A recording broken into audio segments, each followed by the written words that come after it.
భగవంతుడు ఏదో ఒక యుగంలో ఎక్కడో ఒక దగ్గర పుడుతూ వస్తాడు. అది కేవలం భారతదేశంలోనే పుట్టాలా? వేరే దేశంలో కూడా పుట్టొచ్చు కదా. అంటే భగవంతుడు అనేవాడు ఈ సమస్త సృష్టికి అధిపతిగా ఉంటాడు. ఈ భగవంతుడు భారతదేశంలోనే కాదు, ఎక్కడైనా ఏ రూపంలోనైనా అక్కడున్న సమస్యలను పరిష్కరించడానికి ఆయన పుడుతూ ఉండవచ్చు. అందుకే ఓషో ఒక మాట అంటారు, మానవుడు అనేవాడు భారతీయుడు, పాకిస్తాన్, ఇండియన్, అమెరికన్ ఇలా కాదు. మానవుడు అనేవాడు ఈ యొక్క గ్లోబ్ మొత్తం, ఈ యొక్క భూప్రపంచంలో ఉన్న మనుషులందరూ ఒక్కటే, వారందరిలో ఉన్న ఆత్మ ఒక్కటే అని ఓషో చెప్పారు. దాని అర్థం ఏంటి అంటే, ప్రతి మనిషిలో ఉన్న ఆత్మ ఒకే ఆత్మ నుండి వచ్చారు, ఒకే పరమాత్మ నుండి వచ్చారు. మనందరి కోసం భగవంతుడు ఎక్కడైనా ఏ రూపంలోనైనా మళ్ళీ పుడుతూ వస్తాడు, సమస్యలను పరిష్కరిస్తూ వస్తాడు.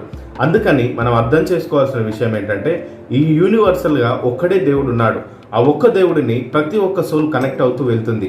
అయితే మీరు ఏ దేవుడిని విశ్వసించినా సరే, ఎవరిని మీరు ప్రార్థించినా సరే, మీరు చేసే ప్రార్థనలు నమ్మకంగా ఉండాలి, విశ్వాసంగా ఉండాలి.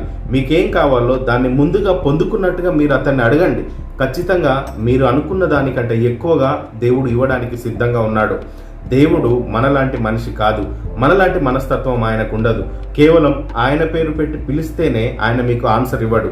మీలో ఉన్న విశ్వాసం యొక్క స్థాయిని బట్టి, మీరు నమ్మే ఒక విషయాన్ని ఎంత బలంగా అడుగుతున్నారు అన్నదాన్ని బట్టి, మీకు కావలసిన కార్యాచరణని మీరు ఎలా చేస్తున్నారు అన్నదాన్ని బట్టి మీకు భగవంతుడు ఇవ్వడానికి సిద్ధంగా ఉంటాడు.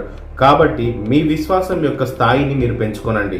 మీ విశ్వాసంలో మీరు ఎదుగుతూ మీ కుటుంబాన్ని, మీ పిల్లలకి, మీ పిల్లల పిల్లలకి సంపదను సృష్టించి ఆనందాన్ని, ఆశీర్వాదాన్ని వాళ్ళకు అనుగ్రహించండి.